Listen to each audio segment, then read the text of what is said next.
Hello student, welcome to हमारी academy official and my name is Abhinav. कैसे आप सब, कैसे चलिए आपकी प्रिपरेशन। आज की class UP triple assistant accountant Bihar लेखपाल और बिहार बिजली विभाग आप सभी स्टूडेंट के लिए है। ठीक है, क्योंकि डिडक्शन आप सभी के चैप्टर्स में है और इम्पॉर्टेंट है। यहाँ पे सबसे पहले मैं बात कर लूँ बिहार लेखपाल वाले स्टूडेंट के लिए। आप सभी का जो एग्ज़ाम है वो पोस्टपोन कर दिया गया है। जैसा कि मैंने कल आप सभी को अपडेट दिया था, आपके जो एग्ज़ाम है वो अभी पोस्टपोन कर दिया गया है। कोई स्पेसिफिक डेट नहीं बताया गया है कि कब आपका एग्ज़ाम लिया जाएगा, एडमिट कार्ड कब जारी किया जाएगा।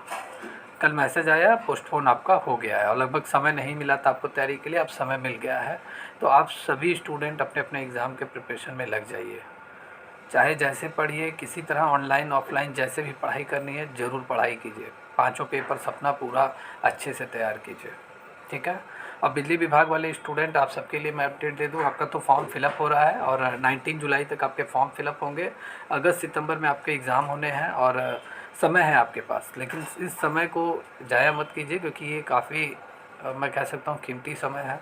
फॉर्म अगर आपने अप्लाई कर दिया है तो अपने एग्ज़ाम में आप भी लग जाइए, क्योंकि अगस्त सितंबर कोई ज़्यादा समय नहीं है बचा है। अगस्त का लास्ट वीक, सितंबर के फर्स्ट वीक में आपका एग्ज़ाम होगा। तो आप सभी के लिए बैचेस वगैरह चल रहे हैं पूरी तरीके से, मैं क्लास वगैरह चला रहा हूँ और मार्च से ही क्लासेस चल रही है और 70% सिलेबस फाइनल भी हो गया है। तो आप सभी जल्दी से जल्दी बैच को ज्वाइन कर लीजिए। बैच को ज्वाइन करने पे आपको सभी क्लास लेक्चर नोट्स आपको मिल जाएगा और इधर इनकम टैक्स और जीएसटी की क्लासेस चलेंगी, उन सबको आप अटेंड कर पाएंगे। एंड देन मैनेजमेंट भी अभी पढ़ाना है और कंपनी रिफॉर्म भी, तो ये सारी क्लासेस आप अटेंड कर पाएंगे। ठीक है। और बैच ज्वाइन करने के लिए हमारी एकेडमी ऑफिशियल ऐप आपको डाउनलोड करना है गूगल प्ले स्टोर से, वहाँ से आप बैच ऐप डाउनलोड करके बैच को ज्वाइन कर सकते हैं। UP triple C assistant accountant auditor वाले स्टूडेंट, आप ऑडिटर का एग्ज़ाम जुलाई में कंडक्ट होना है एंड असिस्टेंट अकाउंटेंट का एग्ज़ाम जो है वो लगभग सितंबर या अक्टूबर में भी आपका उधर ही जाएगा, इधर तो नहीं होना है। तो आप सभी स्टूडेंट भी अपने एग्ज़ाम के प्रिपरेशन में लगे रहिए, डेली बेसिस पे तैयारी करते रहिए। आपकी भी बैचेस चल रही है हमारे यहाँ और लगभग 80% सिलेबस फाइनल हो गया है आप सबका भी। तो आप सभी लोग, अगर जो लोग तैयारी करना चाहते हैं, अभी तक नहीं तैयारी की है, बैच को जल्दी से ज्वाइन कर लीजिए हमारी एकेडमी ऑफिशियल ऐप डाउनलोड करके। चलिए अब यहाँ पे हम आज के क्लास के बारे में बात करते हैं। आज की जो क्लास है इम्पॉर्टेंट है, आपका एमसीक्यूज़ क्लास है आज।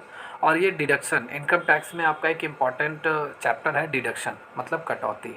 जो डिडक्शन आपको मिलता है, ठीक है, 80C से लेकर 80U तक का आपको डिडक्शन मिलता है। टैक्स में एक तरीके से हम कह सकते हैं आपको कटौती मिलती है, टैक्स में कटौती मिलती है, वो आपको पढ़ना है। डिडक्शन पढ़ना है अंडर सेक्शन 80C से 80U तक का।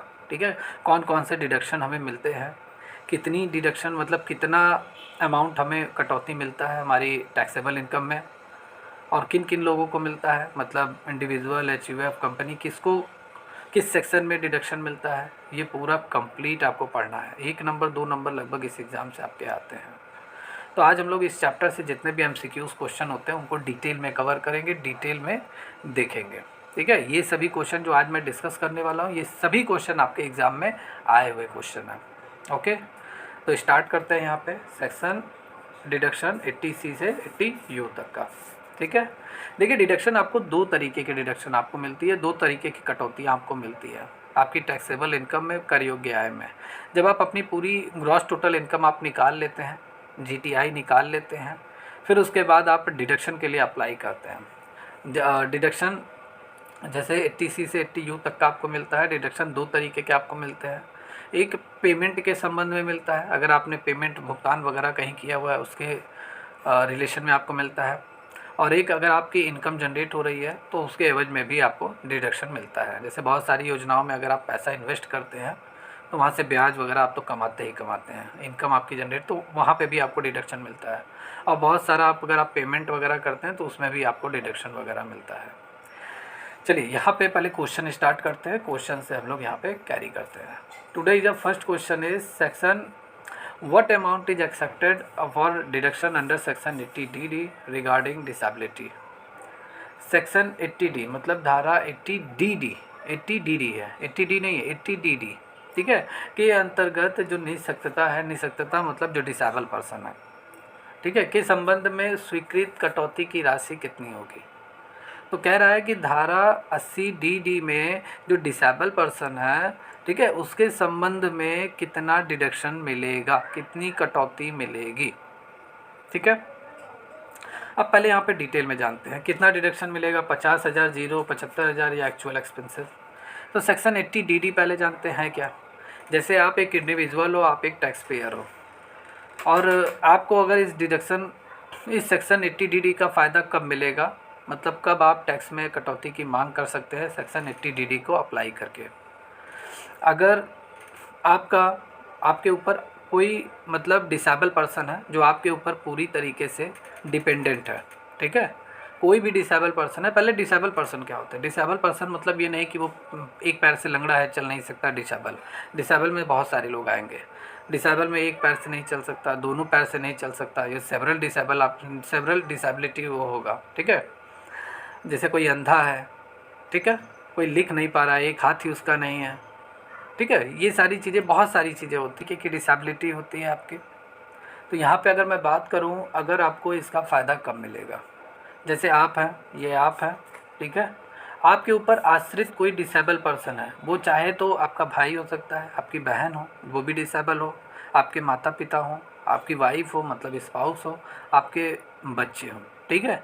अगर ये सभी लोग अगर डिसेबल हैं और आपके ऊपर आश्रित हैं, आपके ऊपर डिपेंडेंट हैं, और आप इनका इलाज करा रहे हैं, इनका ट्रीटमेंट करा रहे हैं, तो इसके एवज में जितना भी आप एक्सपेंसेस करेंगे, जितने भी खर्चे आप करेंगे, जितना भी इनके इलाज में खर्चा होगा, उसके लिए आप डिडक्शन की मांग कर सकते हैं। सेक्शन 80 DD का फ़ायदा आप ले सकते हैं, ठीक है।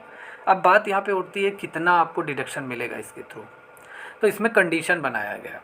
कंडीशन क्या क्या बनाया गया है सेक्शन, पहले यहाँ पे डिटेल में देख लेते हैं, फिर आंसर मैं आपको बताऊंगा। तो सेक्शन 80 DD में अगर हम बात करें तो कोई भी जो विकलांग पर्सन है, डिसेबल पर्सन है, अगर वो आपके ऊपर आश्रित है और आप उसके मेडिकल ट्रीटमेंट आप करा रहे हैं, ठीक है। मेडिकल ट्रीटमेंट अगर आप करा रहे हैं, सिंपल सी बात है, चिकित्सा उपचार अगर करा रहे हैं, जितना एक्सपेंसेस कर रहे हैं, या अगर आप प्रशिक्षण मतलब अगर वो चल नहीं सकता तो उसको चलने योग्य मतलब बैसाखी लेकर चल सके, अगर वो देख नहीं सकता तो उसे मतलब इस योग्य बना दिया जाए कि वो, जैसे होता नहीं है ब्रेन लिपि, ठीक है, जिसको वो छू कर पढ़ सके, मतलब अपना लाइफ सर्वाइव कर सके, अगर आप उस योग्य उसे बना रहे हैं, या पुनर्वास पर उससे जितना भी आपने खर्चा किया है, जितना भी एक्सपेंस किया है, उसकी कटौती का दावा आप कर सकते हैं। क्लियर। अब कितना डिडक्शन मिलेगा ये उसकी डिसेबिलिटी पे डिपेंड करता है। अगर मान लेते हैं ये आपके आश्रित, मतलब मैंने कहा ना डिसेबल पर्सन आपके ऊपर आश्रित होना चाहिए, वह या तो आपका भाई हो, बहन हो, माता पिता आपकी पत्नी हो, या आपके बच्चे हों, ठीक है। अगर वो 40% डिसेबल है और 80% से कम डिसेबल है, ठीक है, मतलब 40% से कम, लेकिन नहीं 40% से अधिक और 80% से कम डिसेबल हो, तो 75,000 रुपये की कटौती की मांग आप कर सकते हैं। 75, जितना भी आप एक्सपेंसेस करेंगे, मैक्सिमम 75,000 रुपये की कटौती की मांग आप कर सकते हैं। अगर वही डिसेबल पर्सन 80% या उससे अधिक अगर डिसेबल है तो आप 1,25,000 रुपये की कटौती की मांग कर सकते हैं, ठीक है। यहाँ पे देखिए, for disability not less than 40%, मतलब 40% से कम डिसेबल नहीं होना चाहिए, मतलब मैक्सिमम अगर 40% वो डिसेबल है और 80% से कम डिसेबल है, तो आप जितना भी एक्सपेंसेस करेंगे आप 75,000 रुपये तक का क्लेम कर सकते हैं, डिडक्शन की मांग कर सकते हैं, उससे अधिक नहीं। 75,000 से अधिक डिडक्शन की मांग नहीं कर सकते हैं। और अगर सेवरल डिसेबिलिटी है, सेवरल डिसेबिलिटी मतलब जैसे वो 80% से अधिक डिसेबल है, मतलब दोनों पैर से ही नहीं चल सकता पूरी तरीके से, या दोनों उसके आँख मतलब पूरी तरीके से, मतलब वो अंधा है, देख नहीं सकता, ठीक है। अगर वो थोड़ा बहुत चश्मा लगा के देख रहा है तो ये डिसेबिलिटी होगी, और अगर वो एकदम से नहीं देख सकता वो सेवरल डिसेबल होगा। तो 80% से अधिक अगर वो मतलब डिसेबल है तो आप 1,25,000 रुपये का डिडक्शन की मांग आप कर सकते हैं, ठीक है। डिडक्शन की मांग आप कर सकते हैं। और इसकी ये कैसे आप मांग करेंगे, इसके लिए आपको क्या करना पड़ेगा। देखिए मैंने अभी कहा ना, आश्रित की देखभाल के लिए आप दावा कर सकते हैं, और ये सिर्फ किसको मिलेगा, जो इंडियन रेसिडेंट है, भारत का जो निवासी है, सिर्फ उसे मिलेगा। नॉन रेसिडेंट मतलब अनिवासी को नहीं मिलेगा, और ना ही नॉट ऑर्डरली रेसिडेंट उसको भी नहीं मिलेगा। जो इंडियन रेसिडेंट है उसे ही सेक्शन 80 DD का फ़ायदा मिलेगा, डिडक्शन की मांग वही कर सकता है। और आश्रित में आपके कौन कौन से लोग आएंगे, पति, अगर पत्नी डिडक्शन की मांग कर रही है तो उसका पति डिसेबल होना चाहिए, उसके ऊपर आश्रित होना चाहिए। अगर पति मतलब हस्बैंड अगर टैक्स पेयर है तो उसकी पत्नी डिसेबल होनी चाहिए, ये यहाँ पे है, ठीक है। बच्चे, माता पिता, भाई बहन, ये सभी शामिल हो सकते हैं जो करदाता पर मतलब टैक्स पेयर पर डिपेंडेंट है, ठीक है। और इसके लिए आपको सबसे पहले मतलब ये जब डिडक्शन के लिए आप अप्लाई करेंगे तो आपको एक सर्टिफिकेट दिखाना पड़ेगा जो मेडिकल चिकित्सा प्राधिकरण द्वारा मतलब मेडिकल अथॉरिटी द्वारा जो जारी किया गया है उसकी डिसेबिलिटी के संबंध में, वो सर्टिफिकेट आपको दिखाना पड़ेगा, तभी ये कटौती आपको मिलेगी। तो सेक्शन 80D मेरे हिसाब से आपको समझ में आ गया होगा। अब यहाँ पे देखिए क्या लिखा हुआ है, क्वेश्चन पढ़िए आप। यहाँ पे कह रहा है deduction under section 80D regarding, सिर्फ यहाँ पे लिखा है डिसेबिलिटी। अगर सेवरल डिसेबिलिटी लिखा होता तो 1,25,000 जाता, लेकिन यहाँ से सिर्फ डिसेबिलिटी लिखा है तो 75,000 रुपये का डिडक्शन की मांग आप कर सकते हैं। तो इस आंसर का राइट आंसर, इस क्वेश्चन का राइट आंसर क्या होगा? 75,000। क्लियर है? Section 80DD and then answer इसका 75,000 होगा। चलिए नेक्स्ट क्वेश्चन यहाँ चलते हैं। देखिए अगला नेक्स्ट क्वेश्चन क्या कह रहा है? नेक्स्ट क्वेश्चन है कि which of the following donation is eligible for 100% deduction. 100% deduction आपको किस कंडीशन में मिलेगा? ठीक है, 100% सॉरी, किस डोनेशन पर आपको 100% का डिडक्शन आपको मिलेगा?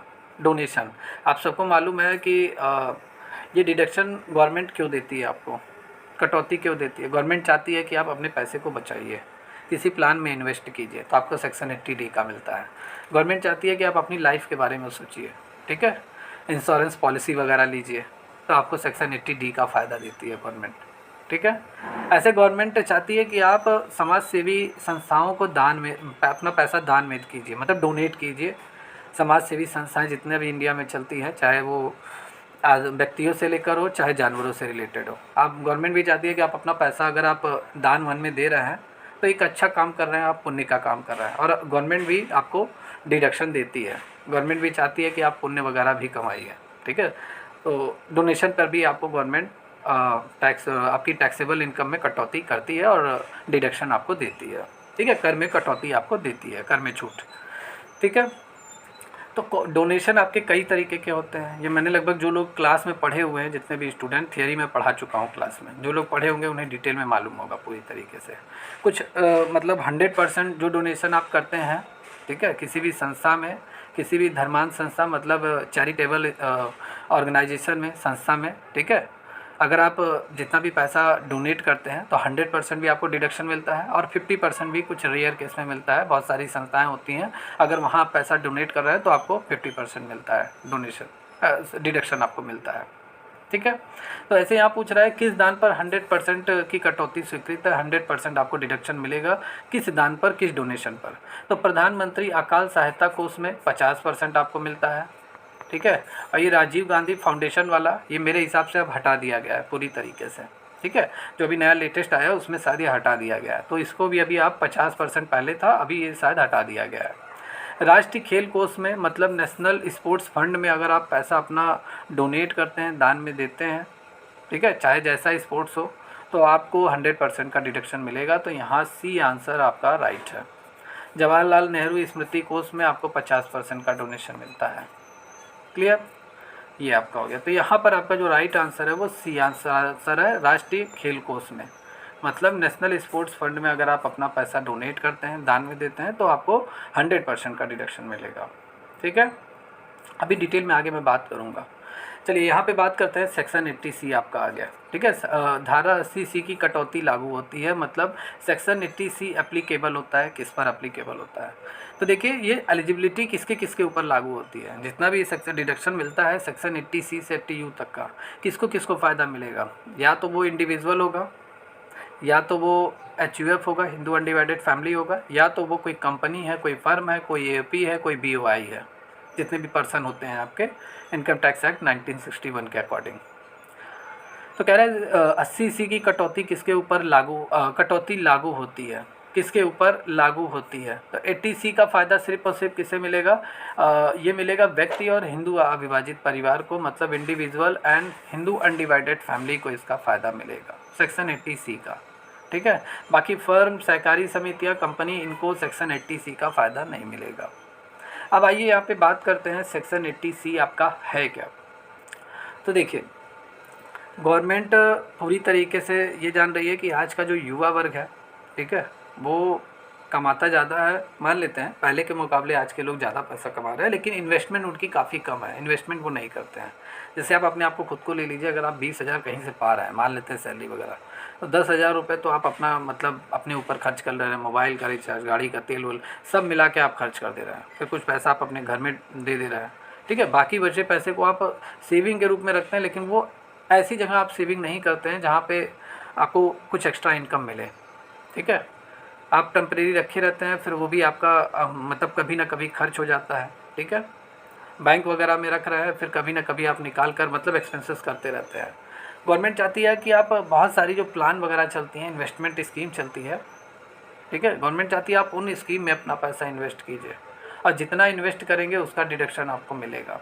जितना प्रीमियम आप जमा करेंगे, प्रीमियम साल भर में प्रीमियम जमा करेंगे ना, जैसे अगर आपने LIC का पॉलिसी अगर आपने ले लिया, तो साल भर में जितना आप प्रीमियम जमा करेंगे उसका डिडक्शन गवर्नमेंट आपको देगी, कटौती आपको देगी टैक्स में, ठीक है। तो सेक्शन 80C की अगर हम बात करें तो इसका फ़ायदा किसे मिलेगा? व्यक्ति और हिंदू अविभाजित परिवार को मिलेगा, अगर उन्होंने इन्वेस्टमेंट किया है या कुछ खर्चे अगर उन्होंने किया है अपनी इनकम में से। अगर उन्होंने अपनी इनकम में से कुछ इन्वेस्ट किया है, कुछ अगर उन्होंने खर्चे किया है, तो कटौती का दावा वो कर सकते हैं और उन्हें डिडक्शन मिलेगा, ठीक है। कितना डिडक्शन अधिकतम मिलेगा? तो 80C के तहत मैक्सिमम जो डिडक्शन मिलेगा वो 1.5 लाख रुपए मिलेगा। 1.5 लाख रुपए 1 साल का है, 1 साल के लिए आप 1.5 लाख रुपए का डिडक्शन की मांग कर सकते हैं सेक्शन 80C के तहत। एग्ज़ाम में पूछा जाता है, इसको ज़रूर अपने माइंड में फीड कर लीजिए, ठीक है। यहाँ पे देखिए, एक बार मैं यहाँ पे और क्लियर कर दूँ, देखिए मैक्सिमम डिडक्शन जो आपको मिलेगा अंडर सेक्शन 80C के तहत वो 1.5 लाख मतलब 1,50,000 रुपये, 1.5 लाख रुपये पर फाइनेंशियल ईयर प्रति वर्ष के लिए आपको मिलेगा, छूट मिलेगा, कटौती मिलेगी टैक्स में, ठीक है। अब कौन कौन सी स्कीम है जहाँ पे आपको अपने पैसे इन्वेस्ट करने हैं, अपनी इनकम का कुछ हिस्सा इन्वेस्ट करना है? तो अगर आपने LIC में कोई पॉलिसी वगैरह अगर आपने ओपन कराई है, कोई पॉलिसी आपने लिया है, और जितना भी प्रीमियम आप जमा कर रहे हैं, जितना भी प्रीमियम आप पेड कर रहे हैं अपने लाइफ इंश्योरेंस पॉलिसी का, या आपने अपने बच्चे के लिए अगर आपने LIC लिया हुआ है, LIC पॉलिसी लिया हुआ है, या अपनी स्पाउस के लिए मतलब अपनी पत्नी के लिए अगर आपने LIC पॉलिसी लिया हुआ है, तो सेक्शन 80C का फ़ायदा आप ले सकते हैं। यहाँ ध्यान देने योग्य बात है कि अगर आपने अपने माता पिता के नाम पे LIC पॉलिसी वगैरह लिया हुआ है और प्रीमियम आप जमा कर रहे हैं, तो माता पिता के लिए अगर आपने LIC पॉलिसी लिया हुआ है, प्रीमियम जमा कर रहे हैं, तो उसका डिडक्शन आपको नहीं मिलेगा। ये इंपॉर्टेंट फैक्ट है, कई बार एग्जाम में पूछ लिया जाता है, माता पिता के लिए डिडक्शन नहीं मिलेगा। अगर आपने अपने लिए, अपनी पत्नी के लिए या अपने बच्चों के लिए अगर आपने LIC पॉलिसी लिया हुआ है, जितना प्रीमियम आप जमा कर रहे हैं, ठीक है, उस प्रीमियम का डिडक्शन आपको मिलेगा, टैक्स में कटौती आपको मिलेगी। सेकंड है PPF, पब्लिक प्रोविडेंट फंड। लगभग 12% पैसा आपका शायद PPF में ये जमा होता है, ठीक है, PPF में, पब्लिक प्रोविडेंट फंड में, और एक निश्चित समय बाद आपको ये पैसा मिलता है, ठीक है। तो PPF खाते में जितना भी आपका पर ईयर योगदान, आपका जितना भी कंट्रीब्यूशन रहता है उस पर डिडक्शन आपको मिलता है। एम्प्लॉयमेंट प्रोविडेंट फंड EPF में, ठीक है, कर्मचारी द्वारा दिया गया योगदान, ठीक है। EPF में भी ये भी एक इन्वेस्टमेंट स्कीम है, इसमें अगर आपने पैसा इन्वेस्ट किया हुआ है, या आपने NSC में नेशनल सेविंग सर्टिफिकेट जो आपका डाक खाने से आपका खुलता है ये अकाउंट, ठीक है, नेशनल सेविंग सर्टिफिकेट, 5 साल के लिए आप अपना पैसा इसमें इन्वेस्ट कर सकते हैं, तो इस पर भी आपको डिडक्शन मिलेगा इन्वेस्टमेंट जितना आप करेंगे। और ये हो गया आपका म्यूचुअल फंड हो गया। कुछ म्यूचुअल फंड में अगर आप निवेश कर रहे हैं, जैसे इक्विटी लिक्विड बचत योजना में अगर आप अपना पैसा इन्वेस्ट कर रहे हैं, या आपने अगर होम लोन लिया हुआ है, होम लोन में जितना भी आप मूलधन चुकौती मतलब होम लोन में मतलब जो आप पेमेंट कर रहे हैं मूलधन का हिस्सा, कुछ हिस्सा आपका पूरी तरीके से डिडक्शन आपका मिलेगा 80C के तहत, ठीक है। सुकन्या समृद्धि योजना, जो जैसे बालिकाओं के लिए सरकार द्वारा जो योजना चलाई गई है, सुकन्या समृद्धि योजना, मिनिमम 10 साल अगर वो मतलब जो बालिका है मिनिमम 10 साल पे उसका शायद अकाउंट खुलता है, और 18 साल की जब वो हो जाएगा तो उसे हायर एजुकेशन के लिए आप कुछ पैसे निकाल सकते हैं सुकन्या समृद्धि योजना से, और उसकी शादी होने तक ये पैसा पूरी तरीके से मैच्योरिटी इसकी पूरी होती है, और जितना भी मैच्योरिटी अमाउंट मिलता है वो तो ऑलरेडी पूरी तरीके से एग्जेम्प्टेड होता है, उस पर कोई टैक्स नहीं लगता है। बाकी अगर आपने सुकन्या समृद्धि योजना में जितना पैसा आप इन्वेस्ट कर रहे हैं पूरे साल भर, वो आपका डिडक्शन आपको उस पर मिलेगा। आपके बच्चे हैं जो किसी विश्वविद्यालय यूनिवर्सिटी में अगर वो पढ़ रहे हैं, और जितना भी ट्यूशन फीस उनका लगता है, ठीक है, पूर्णकालिक शिक्षा के लिए दी गई ट्यूशन फीस भी पूरी तरीके से डिडक्शन आपको मिलता है 80C के तहत। ठीक है। और भी बहुत सारे हैं, जैसे ये फिक्स डिपॉजिट हो गया, नेशनल पेंशन सिस्टम आपका हो गया, वरिष्ठ नागरिक बचत योजना हो गया, तो LIC हो गया, PPF हो गया, एम्प्लॉयमेंट प्रोविडेंट फंड हो गया, NSC हो गया, इक्विटी, ठीक है, जो म्यूचुअल फंड है ये हो गया आपका, और बहुत सारे हैं। ठीक है, तो अगर इन स्कीम में अगर आप अपना पैसा इन्वेस्ट कर रहे हैं तो मैक्सिमम 1.5 लाख रुपए तक का आपको डिडक्शन मिलेगा सेक्शन 80C के तहत। ठीक है, तो क्लियर है ये आपको। चलिए यहाँ पे आंसर वगैरह अब हम देखते हैं। तो सेक्शन 80C का फ़ायदा सिर्फ और सिर्फ इंडिविजुअल को मिलेगा और हिंदू अनडिवाइडेड फैमिली को मिलेगा, तो A is the right answer of this question. Okay, या चलिए नेक्स्ट क्वेश्चन यहाँ पे हम देखते हैं, बहुत ही इंपॉर्टेंट क्वेश्चन है ये भी। देखिए ये क्वेश्चन है, कह रहा है कि donation to prime minister's national relief fund deduction 100% out of gross total income of the assessee's which under which section of the income tax act. मतलब कह रहा है कि आयकर की किस धारा के अंतर्गत, मतलब इनकम टैक्स के किस सेक्शन के अंतर्गत अगर आपने प्रधानमंत्री राष्ट्रीय सहायता कोष में अगर आपने अपना पैसा डोनेट किया हुआ है तो 100% का डिडक्शन आपको मिलेगा आपकी ग्रॉस टोटल इनकम में। तो देखिए जैसे ही हमारे माइंड में डोनेशन का नाम आता है तो हमारे माइंड में तुरंत क्लिक करना चाहिए सेक्शन 80G। ठीक है, तो सेक्शन 80G आपका डोनेशन से रिलेटेड है और जितना भी आप डोनेट करते हैं उसका डिडक्शन आपको मिलता है 100%, 50%, जैसा अभी आगे मैं और भी क्लियर करूँगा। ठीक है, तो डोनेशन की बात जैसे आएगी तुरंत आपके माइंड में सेक्शन 80G क्लिक करना चाहिए। ठीक है, तो प्रधानमंत्री राष्ट्रीय सहायता कोष में अगर आप अपना पैसा डोनेट कर रहे हैं, दान में दे रहे हैं, तो 100% का आपको डिडक्शन मिलेगा और सेक्शन 80G के तहत मिलेगा। तो right answer option number C। ठीक है, यहाँ पे देखिए और डिटेल में हम यहाँ पे देख लेते हैं। तो सेक्शन 80G की अगर बारे में हम बात कर लें तो अगर आप अपना पैसा कहाँ कहाँ इन्वेस्ट कर रहे हैं, अगर आप अपना पैसा ऐसी संस्थाओं में, मतलब यहाँ से इंग्लिश में थोड़ा देखते हैं, सेक्शन 80G का फ़ायदा आपको कैसे मिलेगा। यहाँ पे अगर हम बात करेंगे section 80G income tax act 1961, आपको डिडक्शन मिलेगा अगर आप अपना पैसा डोनेट कर रहे हैं किसी स्पेसिफाइड फंड में, जैसे प्रधानमंत्री राष्ट्रीय कोष, ठीक है, प्रधानमंत्री राष्ट्रीय सुरक्षा योजना, ठीक है, राजीव गांधी और इंदिरा गांधी वाला जो राष्ट्रीय कोष चल रहा है वो हो गया आपका। ठीक है, प्रधानमंत्री ठीक है बाढ़ सुरक्षा योजना ये आपका हो गया। तो बहुत सारी मतलब स्पेसिफाइड फंड योजना चलती है सरकार की, जिसमें अगर आप अपना पैसा डोनेट करते हैं तो आपको डिडक्शन मिलेगा। कुछ चैरिटेबल संस्थाएं हैं, धर्मांत संस्थाएं, चाहे मंदिर मस्जिद, अगर आप जो मतलब ऐसी संस्था जो समाज कल्याण के लिए काम करती है वहाँ पे अगर आप अपना पैसा इन्वेस्ट करते हैं तो आपको डोनेशन पे डिडक्शन आपको मिलेगा। ठीक है, एलिजिबल डोनेशन आपका क्या क्या होना चाहिए इसको भी ज़रा हम यहाँ पे देखते हैं। तो पात्र दान आपका 80G के तहत जो निर्दिष्ट निधियाँ संस्थाओं को किए गए दान की कटौती आपको मिलता है, और ये डोनेशन आपको मिलेगा 100% भी मिल सकता है, 50% भी मिलेगा। ठीक है, 100% के लिए अलग स्पेसिफाइड फंड है, 50% के लिए अलग है। ठीक है, जैसे प्रधानमंत्री राष्ट्रीय राहत कोष में अगर आप डोनेट करते हैं तो 100% का आपको डिडक्शन मिलता है आपकी ग्रॉस टोटल इनकम में। क्लियर। ये डोनेशन आपको कैसे मिलेगा, अगर आप चेक के थ्रू, डिमांड ड्राफ्ट के through, debit card, credit card के थ्रू करते हैं तभी आपको मिलेगा। अगर आप कैश, अगर आप डिडक्शन मतलब कैश डोनेट करते हैं तो उसका डिडक्शन आपको नहीं मिलेगा। ठीक है, तो ये सारी चीज़ें हो गई। तो यहाँ पे अब अगर हम बात करते हैं तो यहाँ पे सेक्शन 80G ये आपका राइट आंसर है। चलिए नेक्स्ट क्वेश्चन हम यहाँ पे देखते हैं। सेक्शन 80G की भी बात कर लेते हैं। यहाँ पर सेक्शन 80G क्या है, जैसे इस ऑप्शन में आया है सेक्शन 80G। सेक्शन 80G की यहाँ पे हम बात करते हैं, जैसा ऑप्शन में दिया है। तो सेक्शन 80G है कि यह उन व्यक्तियों को लाभ मिलता है जो मकान किराए से संबंधित है। 80G मकान किराए से संबंधित है और 80G आपका डोनेशन से रिलेटेड है। अगर आप एक एम्प्लॉई हैं किसी भी कंपनी में, आपको हाउस रेंट अलाउंसेस HRA आपको नहीं मिलता है, ठीक है, तो आप इसके लिए डिडक्शन की मांग कर सकते हैं जितना भी किराया वगैरह आप पे कर रहे हैं। सेक्शन 80D की अगर हम बात करें तो मेडिकल इंश्योरेंस से रिलेटेड है। अगर आपने अपना इंश्योरेंस कराया हुआ है, ठीक है, या अपने माता पिता का, अपनी पत्नी, अपने बच्चों का, तो उसके लिए आपको डिडक्शन मिलेगा। अगर आप 60 साल से, अभी मैं आगे इसके बारे में और डिटेल में डिस्कस करूंगा, वैसे यहाँ पे थोड़ा बहुत मैं क्लियर कर दूँ। देखिए 25,000 का डिडक्शन कब मिलेगा, अगर आप, आपकी पत्नी, आपके बच्चे, आपके माता पिता, अगर वो इंडिविजुअल हैं, 60 साल से उनकी आयु कम है, तो जितना भी इंश्योरेंस प्रीमियम आप जमा कर रहे हैं मैक्सिमम 25,000 रुपये तक का आप डिडक्शन की मांग कर सकते हैं। अगर आप सभी लोगों की एज ठीक है, आपकी, आपके पत्नी की, आपके बच्चों की या आपके माता पिता की एज 60 साल से अधिक है और सीनियर सिटीजन में आते हैं, तो जाहिर सी बात है 50,000 रुपये तक के डिडक्शन की आप मांग कर सकते हैं, कटौती की मांग आप कर सकते हैं। जितना भी आप इंश्योरेंस प्रीमियम जमा करेंगे मैक्सिमम 50,000 तक का आप डिडक्शन की मांग कर सकते हैं। क्लियर, 1 साल के लिए। और 5,000 रुपये आपको मिलेगा किसके लिए, जितना भी जैसे हम लोग मेडिकल चेकअप वगैरह कराते हैं, ठीक है, उसके लिए 5,000 रुपये जितना भी आप खर्च करेंगे। तो ये है, अभी आगे हम इसको डिटेल में देखेंगे। चलिए नेक्स्ट क्वेश्चन है, कर निर्धारण वर्ष 2024-25 के लिए सेक्शन 80C की अधिकतम कटौती राशि कितनी है, मतलब मैक्सिमम डिडक्शन आपको कितना मिलेगा सेक्शन 80C के तहत।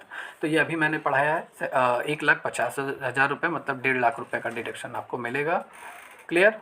और ये देखिए मैंने अभी बताया LIC, NSC, PPF, employment provident fund, अगर इन सभी में स्कीम में आप अपना पैसा जमा करते हैं, ठीक है। चलिए नेक्स्ट है यहाँ पे सेक्शन 80D की अगर हम बारे में बात करें तो सेक्शन 80D अभी जैसा मैं अभी इससे पहले मैं बता रहा था, तो सेक्शन 80D, ठीक है, कौन सी धारा 80D के तहत आती है, मतलब यहाँ पे कह रहा है कौन सा item, which of the following item covered under section 80D।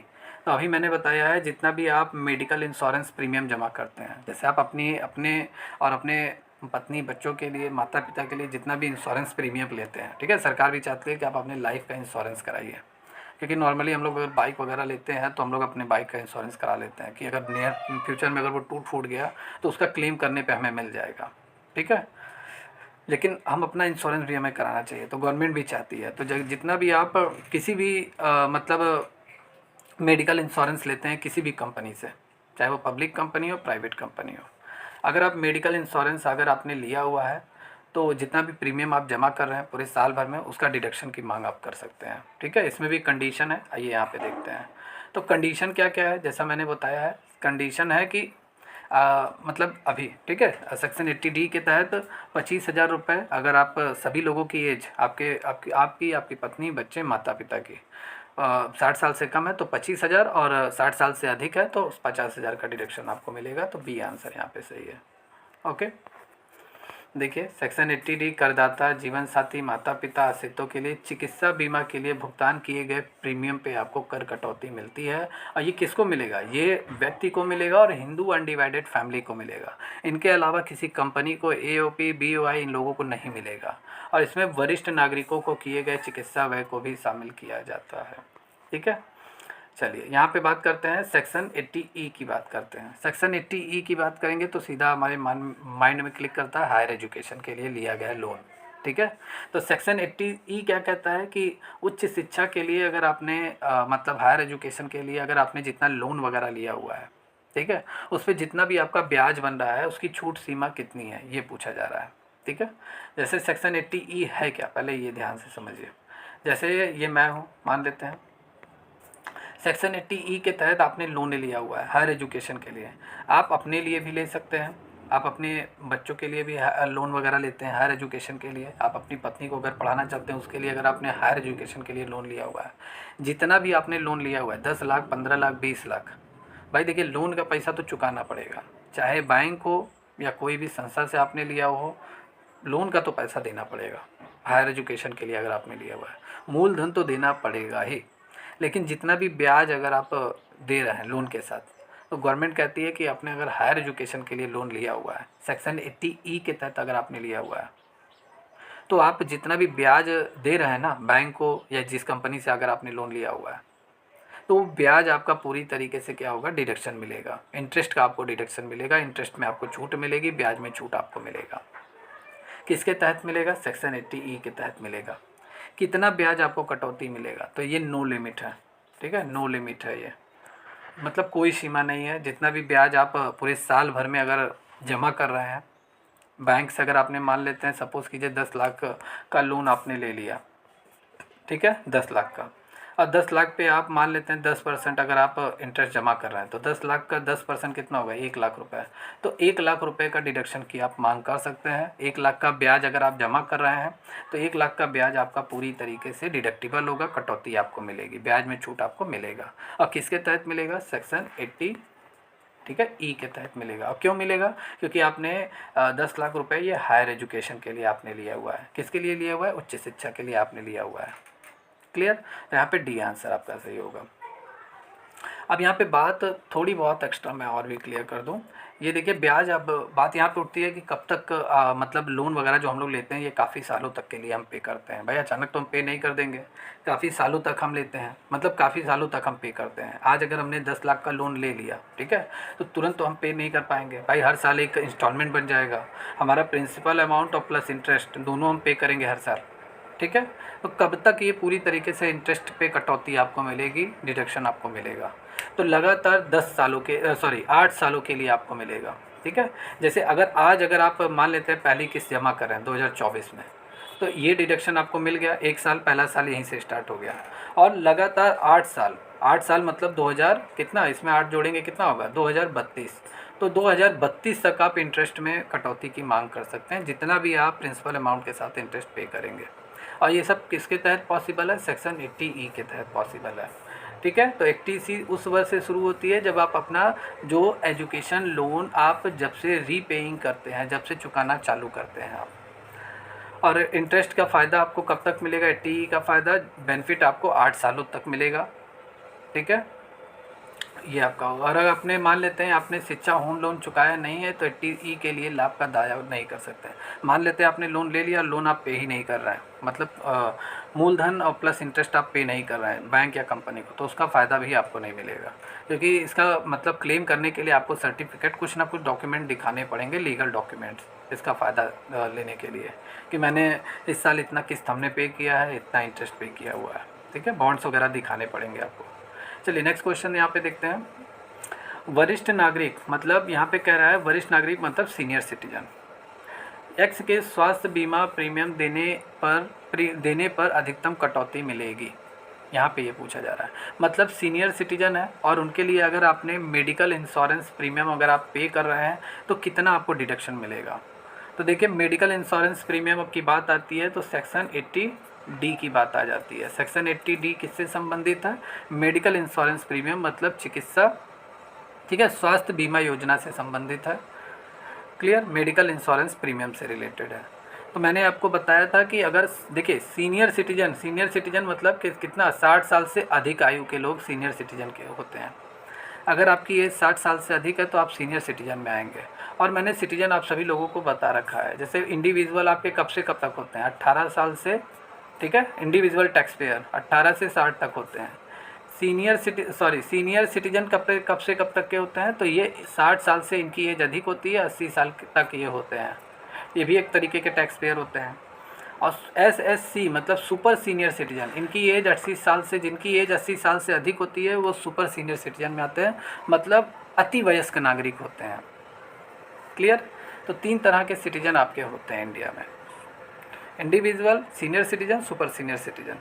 अब यहाँ पे बात आ रही है कि medical insurance premium senior citizen के लिए, तो मैंने बताया था कि देखिए अगर आप मेडिकल इंश्योरेंस प्रीमियम लेते हैं, अगर ये आप हैं मेडिकल इंश्योरेंस, आप एक टैक्स पेयर हैं और आपने अपने लिए, अपनी पत्नी के लिए, अपने बच्चे के लिए अगर आपने इंश्योरेंस प्रीमियम आपने लिया हुआ है, मेडिकल इंश्योरेंस प्रीमियम, और आप सभी लोगों की एज कितनी है, 60 साल से क्या है, कम है, 60 साल से आपकी एज क्या है, आप सभी लोग की कम है, तो 25,000 रुपये का डिडक्शन मिलेगा।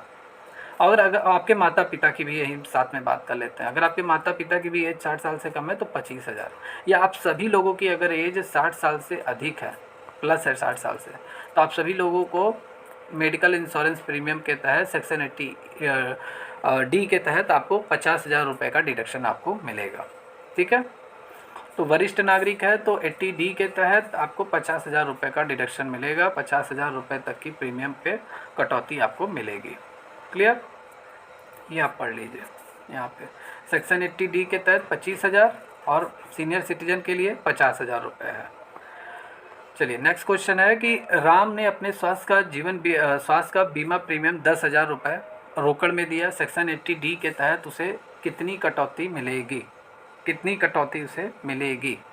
तो Ram paid medical insurance premium on his health 10,000, Ram ने अपनी लाइफ का, उसने हेल्थ के लिए, उसने अपनी स्वास्थ्य के लिए क्या लिया हुआ है, इंश्योरेंस प्रीमियम उसने कराया हुआ है, मेडिकल इंश्योरेंस प्रीमियम, और उसे डिडक्शन 80D के तहत कितना मिलेगा, ठीक है, 80D के तहत उसे कितना मिलेगा, तो यहाँ पे बात आ रही है।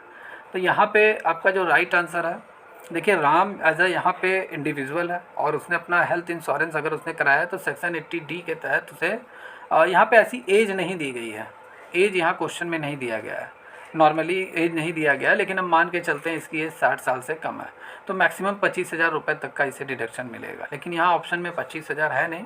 ठीक है, तो इस क्वेश्चन को अभी हम यहाँ पे रहने देते हैं। क्लियर? या बाकी इतना जाने रखिए कि स्वास्थ्य बीमा प्रीमियम पे 25,000 रुपये तक का डिडक्शन मिलेगा अगर 60 साल से कम एज है। क्लियर? चलिए नेक्स्ट क्वेश्चन यहाँ पे बात करते हैं। एक व्यक्ति को साहित्यिक पुस्तक पर रॉयल्टी के लिए 5 लाख रुपए मिले और उसे धारा 80Q में कटौती मिलेगी। मतलब एक रेसिडेंट इंडिविजुअल है, निवासी है, इंडिविजुअल भी है, जिसकी एज 60 साल से कम है, वो इंडिविजुअल में आता है, और रेसिडेंट है, इंडिया का निवासी है, जो 182 दिन प्रीवियस ईयर में रहा है इंडिया में, और उसे 5 लाख रुपए मिल रहा है, रॉयल्टी मिल रहा है। अब रॉयल्टी क्या होता है? रॉयल्टी मतलब क्या? जैसे ये भी आपकी एक इनकम है। जैसे आप अगर मान लेते हैं कोई बुक वगैरह अगर आपने लिख लिया, ठीक है, बुक वगैरह अगर आपने लिखा और उस बुक को आपने पब्लिकेशन को छापने के लिए दे दिया, तो पब्लिकेशन जितना भी उसको छापेगा उस आपकी बुक को, ठीक है, जितना वो सेलिंग होगा पर यूनिट के हिसाब से 10%, 20%, जैसा आप लोग के बीच में एग्रीमेंट होगा, उतना परसेंट आपकी इनकम, आपको पैसा मिलेगा, आपकी इनकम होगी, जनरेट होगी, और वही होता है रॉयल्टी। जैसे मेरी ज़मीन है, मैंने अपनी ज़मीन क्या किया, रॉयल्टी बेस पे मैंने दे दिया, मैंने अपनी ज़मीन दे दिया एक फैक्ट्री ओनर को मैंने दे दिया। वो जितना भी फैक्ट्री में माल बनाएगा, मेरी ज़मीन पे अपनी मतलब फैक्ट्री वगैरह लगाएगा, और जितना भी माल वो प्रोडक्शन जितना करेगा और जितना माल वो सेल करेगा, पर यूनिट के हिसाब से मुझे भी 10%, 20% जो भी मुझे मिलेगा, या जितना भी यूनिट वो प्रोडक्शन करेगा उस हिसाब से मुझे मिलेगा। ये एग्रीमेंट पे डिपेंड करता है। तो यही होता है रॉयल्टी। मतलब राइट मेरा है, लेकिन मैं अपना राइट किसी और को दे रहा हूँ, और वो मेरे राइट का यूज़ कर रहा है, तो वो उस पर रॉयल्टी मुझे मिलेगा। जैसे एक होता है कि आपने अपना घर किराए पे दे दिया, तो एक फ़िक्स रहता है 5,000 रुपये भैया लाओ दो, और इतना किराया आप रह रहे हो, आपको मैं कोई अधिकार नहीं दे रहा हूँ, आप रहो मेरे घर में। लेकिन रॉयल्टी में क्या होता है कि मैंने अपना बिल्डिंग आपको दे दिया, आप अपने मेरी बिल्डिंग में आप जो करना है वो कीजिए, बिजनेस वगैरह जो करना है वो सेटअप कीजिए, जो करना है वो, लेकिन जितना भी आप जो बिजनेस करें, जितना भी सेलिंग करेंगे, उसका कुछ % हिस्सा मुझे मिलेगा। ठीक है, 10% मिलेगा। अगर आप 10 लाख कमा रहे हो तो 10 लाख का 10%, 1 लाख मुझे मेरे हिस्से में आएगा। ठीक है, और यही किराए में होता, किराए में 5,000 मिलता है। तो बहुत सारी चीज़ें हैं रॉयल्टी का। तो सेक्शन 80QQ की बात करते हैं, तो सेक्शन 80QQ किससे रिलेटेड है? सेक्शन 80QQ है, जैसे अगर आप एक राइटर हैं, ऑथर हैं, अगर आप साहित्य से रिलेटेड या विज्ञान से रिलेटेड, कला से रिलेटेड अगर आप कोई बुक वगैरह लिख रहे हैं, या आपने लिखा हुआ है, आपने जिस किसी भी पब्लिशर को अपनी बुक छापने के लिए दिया हुआ है, जितना भी मार्केट में आपकी बुक पब्लिश होकर बिकेगी, ठीक है, पब्लिशर उतना ही %, आप दोनों लोगों के बीच में जो भी एग्रीमेंट होगा वो आपको उतना हिस्सा आपको देगा। ठीक है, कमीशन के रूप में आपको देगा, आप क्योंकि आपने बुक आप ही का है, आप ही ने लिखा हुआ है।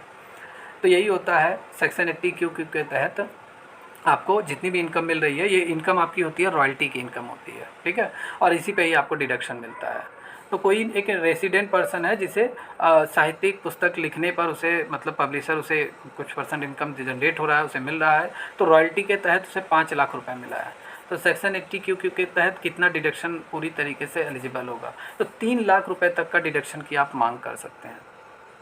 ठीक है, 5 लाख की इनकम तो मिल रही है उस निवासी को, उस रेसिडेंट को, लेकिन 5 लाख पूरी तरीके से डिडक्शन नहीं मिलेगा, 3 लाख रुपए मैक्सिमम डिडक्शन मिलेगा। आइए इसको मैं डिटेल में आप सबको थोड़ा और बताता हूँ। जैसे देखिए, सेक्शन 80QQ है क्या? जैसे कुछ कार्यों के लिए लेखकों द्वारा अर्जित रॉयल्टी पर कटौती प्रदान करता है। जैसे आपकी इनकम घर बैठे ही हो रही है, आपने बुक वगैरह लिख दिया और पब्लिशर को आपने छापने के लिए दे दिया, तो भाई आपकी इनकम जनरेट हो रही है, गवर्नमेंट भी जान रही है कि आपने इस बुक को आपने लिखा है, आप ही ने दिन रात मेहनत करके मटेरियल तैयार किया है, तो आपका तो हिस्सा बन ही रहा है। और जितनी इनकम रॉयल्टी की होती है गवर्नमेंट आपको डिडक्शन आपको देती है गवर्नमेंट। ठीक है, आपको 3 लाख रुपए तक का मैक्सिमम, जितनी भी इनकम आपकी हो रही है, मैक्सिमम 3 लाख रुपए तक का आपको डिडक्शन की मांग आप कर सकते हैं। टैक्स में जो छूट मिलता है, कटौती मिलती है रॉयल्टी इनकम से, वो 3 लाख रुपए है। ठीक है, और ये किसको मिलेगा? ये सिर्फ और सिर्फ रेसिडेंट को मिलेगा, सिर्फ और सिर्फ ये इंडिविजुअल पर्सन को मिलेगा, रेसिडेंट को मिलेगा, इंडिया का निवासी है सिर्फ उसे ही मिलेगा, और किसी को नहीं मिलेगा। और ये जो और भी किसे मिलेगा? सेकंड कंडीशन, अगर वो किसी बुक का ऑथर है, कोई पर्सन अगर वो रेसिडेंट है, इंडियन रेसिडेंट है, इंडिविजुअल है, और अगर वो किसी बुक का ऑथर है और अगर उसने जिस बुक को लिखा हुआ है, जैसे अगर उसने लिटरेचर वाली किताबें उसने लिखी है, साहित्य से रिलेटेड, कला से रिलेटेड और साइंस से रिलेटेड अगर उसने बुक लिखी हुई है और उनकी इनकम रॉयल्टी जनरेट हो रही है, तब उसे सेक्शन 80Q का फ़ायदा मिलेगा। क्लियर? जितनी भी बुक बिक्री होगी, लेखक द्वारा जितना भी इनकम मिलेगा, ठीक है, लेखक को जितना भी इनकम मिलेगा पब्लिशर द्वारा, वो उसकी रॉयल्टी की इनकम आपकी होगी। ठीक है, और ये आपका टोटल हो गया। 80Q के तहत मैक्सिमम 3 लाख रुपए तक का डिडक्शन की मांग आप कर सकते हैं, 3 लाख मैक्सिमम है। तो चलिए नेक्स्ट क्वेश्चन यहाँ पे हम देखते हैं। बाकी ये सब आप पढ़ लेना। जितने लोग इस क्लास को देख रहे हैं कमेंट करके ज़रूर बताइए आपको ये क्लास कैसी लग रही है, समझ में आ रहा है आपको।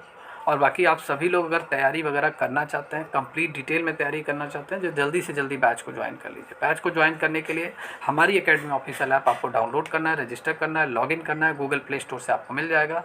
आप इस बैच को ज्वाइन कर सकते हैं जिस भी एग्ज़ाम की तैयारी आप कर रहे हैं, या दिए गए नंबर पर कॉल करके आप बात कर सकते हैं। ठीक है, या कमेंट करके आप ज़रूर बताइए क्लासेस आपको कैसी लग रही हैं, समझ में आ रहा है कि नहीं आ रहा है आपको। चलिए यहाँ पे आगे हम बात करेंगे। एक अनिवासी व्यक्ति है, मतलब नॉन रेसिडेंट है, इंडिविजुअल है, और उसे रिसीव हो रहा है 4 लाख रुपए रॉयल्टी उसे मिल रहा है। मतलब किसी पुस्तक पर उसे जो रॉयल्टी मिल रहा है 4 लाख रुपए मिल रहा है। 80Q के तहत कटौती उसे कितना मिलेगा? तो कोई डिडक्शन उसे नहीं मिलेगा। क्यों नहीं मिलेगा? क्योंकि वो नॉन रेसिडेंट है, मतलब इंडिया का निवासी है ही नहीं। अब मैंने अभी आपको पढ़ाया है सेक्शन QQB में कि वो इंडियन रेसिडेंट होना चाहिए, इंडिविजुअल होना चाहिए, इंडियन रेसिडेंट होना चाहिए, और ये तो नॉन रेसिडेंट है। भाई अमेरिका का आदमी है और वो रॉयल्टी से इनकम जनरेट कर रहा है, तो उसे डिडक्शन मिलेगा? नहीं मिलेगा। भाई मान लेते हैं इंग्लैंड की अमेरिका का आदमी है, वो पुस्तक वगैरह अपना लिख कर इंडिया में उसकी सेलिंग वगैरह हो रही है, तो जाहिर सी बात है वो जितना इनकम जनरेट करेगा उसे तो टैक्स देना पड़ेगा, उसे डिडक्शन नहीं मिलेगा। सिर्फ इंडिविजुअल इंडियन रेसिडेंट को मिलेगा। तो ये नॉन रेसिडेंट है तो इसे नहीं मिलेगा। तो यहाँ पर इसका राइट आंसर नील हो जाएगा, कोई भी डिडक्शन इसे नहीं मिलेगा। नेक्स्ट क्वेश्चन है, under which section the following HUF is not entitle to deduction from the gross total income. अब यहाँ पे कह रहा है कि कौन सी धारा के तहत हिंदू अविभाजित परिवार को अपनी ग्रॉस टोटल इनकम में कटौती नहीं मिलेगी, किस सेक्शन के तहत? तो section 80C Hindu undivided family eligible है, बाई डिडक्शन मिलेगा अगर वो पैसा अपना इन्वेस्ट करेगा स्कीम में। अगर वो अपना पैसा डोनेट करेगा तो उसे भी डिडक्शन मिलेगा हिंदू अनडिवाइडेड फैमिली को। हिंदू अनडिवाइडेड फैमिली का जो मेंबर है, जो सीनियर है, अगर उसने इंश्योरेंस प्रीमियम कराया हुआ है, मेडिकल इंश्योरेंस लिया हुआ है परिवार के किसी भी सदस्य के नाम पर, जितना भी प्रीमियम जमा कर रहा है उसे मिलेगा, डिडक्शन मिलेगा। लेकिन 80P के तहत नहीं मिलेगा। इन सभी के लिए मिलेगा लेकिन 80P के तहत नहीं मिलेगा। तो डी आंसर यहाँ पे सही है। ओके, या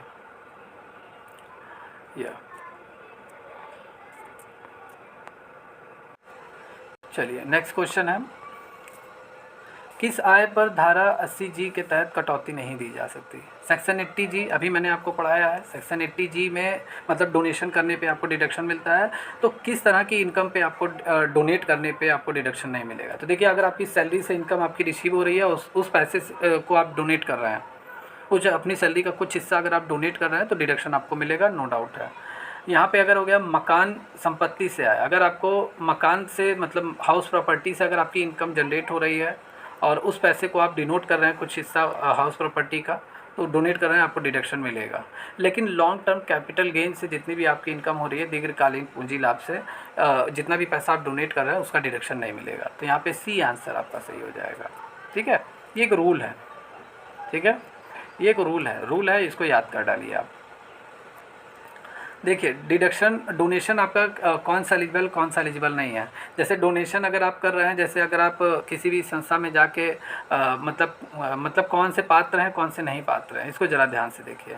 तो डोनेशन आपके टूरी योग्य नहीं होंगे, ठीक है, मतलब अन्य गैर कर योग्य आय से दान में कटौती योग्य नहीं होंगे। जैसे अगर आपने दान जो दिया हुआ है नगद या चेक में अगर आपने दिया हुआ है, ठीक है, चेक के थ्रू अगर आप डोनेट कर रहे हैं, debit card, credit card, net banking, इसके थ्रू, तो आपका ये डोनेशन पूरी तरीके से एलिजिबल होगा सेक्शन 80G के तहत।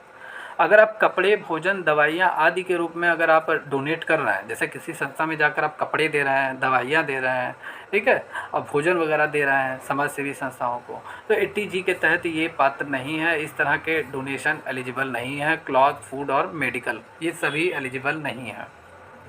ठीक है, या तो आप नगद दीजिए या तो आप चेक के थ्रू दीजिए, ये सारी चीज़ें हैं। क्लियर? या चलिए नेक्स्ट क्वेश्चन यहाँ पे हम देखते हैं। नेक्स्ट क्वेश्चन है कि श्री रजत पूर्णतः अंधे है, मतलब मिस्टर रजत जो कम्प्लीटली ब्लाइंड है और 80U की कटौती मिलेगी, मतलब he will be deduction under section 80U।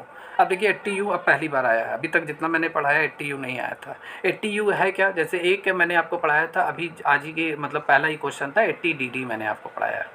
80DD में अगर आपका भाई है, बहन है, माता पिता है, पत्नी है, बच्चे हैं, अगर वो लोग विकलांग हैं, मतलब डिसेबल पर्सन है, जितना भी आप एक्सपेंस कर रहे हैं उनकी इलाज के लिए, ट्रीटमेंट के लिए, वो आपको डिडक्शन मिलेगा। ठीक है, एक्सपेंस जितना करेंगे। और 80E क्या है, 80E अगर आप खुद ही, सॉरी 80U मतलब आप खुद ही पूरी तरीके से डिसेबल हैं, आप खुद ही डिसेबल हैं। यहाँ पे क्या था, आपके ऊपर आश्रित थे, मतलब कौन से लोग, भाई बहन, माता पिता, पत्नी, बच्चे। यहाँ पर क्या है, ये आप खुद ही डिसेबल हैं और आप अपने लिए ही मांग कर रहे हैं डिडक्शन का, आप अपने लिए ही डिडक्शन की मांग कर रहे हैं। ठीक है, 80U आपके लिए है, इंडिविजुअल आपके लिए है। और 80DD आपके ऊपर जो लोग आश्रित हैं उनके लिए, आप अगर आप एक्सपेंसेस कर रहे हैं तब आप डिडक्शन की मांग कर सकते हैं और तब फ़ायदा मिलेगा। और 80U में अगर आप खुद ही डिसेबल हैं, आप जितना भी एक्सपेंसेस कर रहे हैं आप अपने लिए मांग करेंगे। ठीक है, 80U के तहत डिडक्शन की मांग करेंगे। जैसे मिस्टर रजत पूरी तरीके से ब्लाइंड है, कम्प्लीटली ब्लाइंड है और दिखाई नहीं दे रहा है इनको। अब कम्प्लीटली है तो मतलब सेवरल डिसेबिलिटी इनकी है, पूरी गंभीर, पूरी तरीके से ये डिसेबल है। ठीक है, रेयर केस में है, पूरी तरीके से अंधे हैं। और अंडर सेक्शन 80U के तहत इन्हें 1,25,000 रुपये का डिडक्शन पूरा मिलेगा। ठीक है, कंडीशन क्या है, कंडीशन है अगर 80% से कम डिसेबल है, 40% से अधिक डिसेबल है तो 75,000 रुपये की कटौती की मांग कर सकते हैं टैक्स में। और अगर 80% से अधिक डिसेबल कोई पर्सन है, ठीक है, जैसे आप अगर 80% से अधिक डिसेबल हैं तो आप 1,25,000 रुपये तक की डिडक्शन की मांग कर सकते हैं अपनी कुल कर योग्य आय में, टैक्सेबल इनकम में, 80U का फ़ायदा लेकर। क्लियर? या नेक्स्ट क्वेश्चन है 80E। 80E आया मतलब हायर एजुकेशन। ठीक है, उच्च शिक्षा के लिए जितना भी आप लोन ले रहे हैं उसके ब्याज के संबंध में आपको कटौती मिलेगी। सिंपल सा, मैंने पढ़ा दिया है, अब आपको लगभग याद हो जाना चाहिए। चलिए, हायर एजुकेशन और लगभग मैंने पूरा बता दिया है, तो अब यहाँ मैं पूरी तरीके से एक्सप्लेन नहीं करूँगा। एक व्यक्ति अगर उसने PPF मतलब भविष्य निधि में, पब्लिक प्रोविडेंट फंड में उसने अपना पैसा इन्वेस्ट किया हुआ है, तो वित्त वर्ष में अधिकतम कितनी राशि जमा करने पे ब्याज प्राप्त कर सकता है। तो PPF में कितना पैसा आप कम से कम, अधिक से अधिक कितना जमा कर सकते हैं, तो कम से कम 500 रुपये में PPF अकाउंट आप ओपन कर सकते हैं, 500 रुपये मिनिमम जमा कर सकते हैं। और अधिक से अधिक 1.5 लाख रुपये आप पूरे साल भर में जमा कर सकते हैं। तो साल भर तक में आप 1.5 लाख रुपये इन्वेस्ट कर सकते हैं PPF में, और कम से कम 500 रुपये है, तो 1.5 लाख जमा करेंगे तो भाई 1.5 लाख के हिसाब से आप ब्याज कमाएंगे। तो यहाँ डी आंसर सही है। ठीक है, कोई भी व्यक्ति है अपने लिए PPF अकाउंट ओपन करा सकता है, अपने मतलब अपने बच्चों के लिए अपनी पत्नी के नाम से, ठीक है, या अपने माता पिता के नाम से PPF में पैसे जमा करा सकता है। ठीक है, कम से कम 500 रुपये, अधिक से अधिक 1.5 लाख रुपये है। चलिए, 80C की कटौती किसको उपलब्ध नहीं है, तो 80C की कटौती व्यक्ति को भी मिलेगा, इंडिविजुअल को मिलेगा, हिंदू अनडिवाइडेड फैमिली को मिलेगा, लेकिन कंपनी को नहीं मिलेगा 80C का फ़ायदा। तो यहाँ C आंसर सही है, इंडिविजुअल और आपका हिंदू अनडिवाइडेड फैमिली को ही 80C का फ़ायदा मिलेगा, बाकी इन लोगों को नहीं मिलेगा। कंपनी, फर्म, एचयूआर या कंपनी, फर्म, AOP, BY नहीं मिलेगा। देखिए यहाँ पे deduction under section 80G allowed in connection with, ऐसा अंडर सेक्शन 80G का फ़ायदा मतलब आपको कब मिलेगा, जब आपने डोनेट किया हुआ है, दान में पैसा अपना दिया हुआ है। ठीक है, अगर आपने अपना पैसा डोनेट किया हुआ है तभी आपको इसका फ़ायदा मिलेगा। क्लियर? 80G की कटौती किसके संबंध में दी जाएगी, तो दान के संबंध में दी जाएगी। यहाँ धर्मांधा मतलब चैरिटी देखकर चैरिटी मत टिक लगा दीजिएगा, डोनेशन, अगर आपने डोनेट किया हुआ है तभी आपको मिलेगा। क्लियर? या देखिए यहाँ पे ये इम्पॉर्टेंट है, कह रहा है कि 7,000 रुपये मिस्टर ए जो है वो 7,000 रुपये मासिक किराया देता है। भाई जिस घर में वो रह रहा है 7,000 रुपये वो किराया दे रहा है, और उसकी जो एडजस्टेड कुल टोटल जो उसकी इनकम है 3,80,000 रुपये है, और उसे मकान किराया भत्ता मिलता है। 80G के तहत कटौती उसे कितना मिलेगा, 80G के तहत कितना उसे कटौती मिलेगा। क्लियर? या 80G के तहत